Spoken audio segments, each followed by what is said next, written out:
Okay, so we're going to talk about finding your drip rate with a macro set. Remember, our macro set is for patients that are weighing greater than 7 kilograms.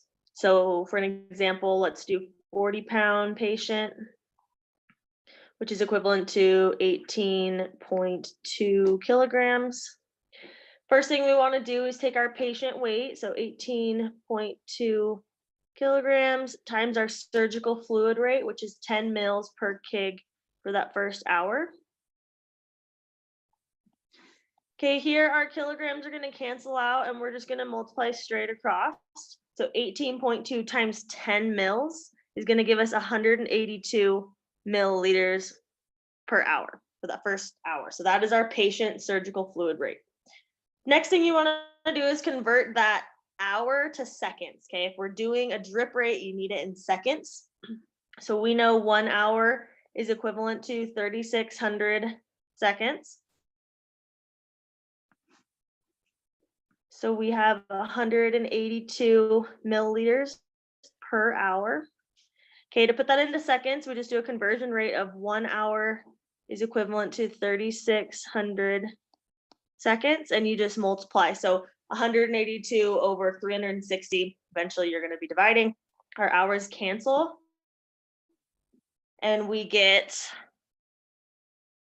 0.05 milliliters per second.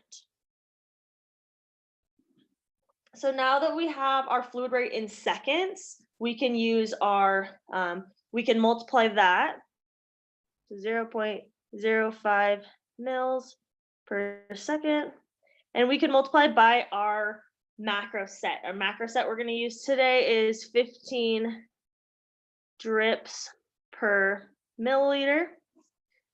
Here our mils cancel, which is going to leave us in drip per second. So straight across is going to be 0.05 times 15, which gives us 0.75 drips per second. Okay, you cannot round that to 1. That is way too far off. So we need to figure out the closest whole number so that we can actually count this drip. So we have 0.75 drips per 1 second. Okay, if you put this in your calculator, 0.75 times 2 is 1.5, still not close enough to a whole number. So 0.75 times 3 is 2.25, still not close enough.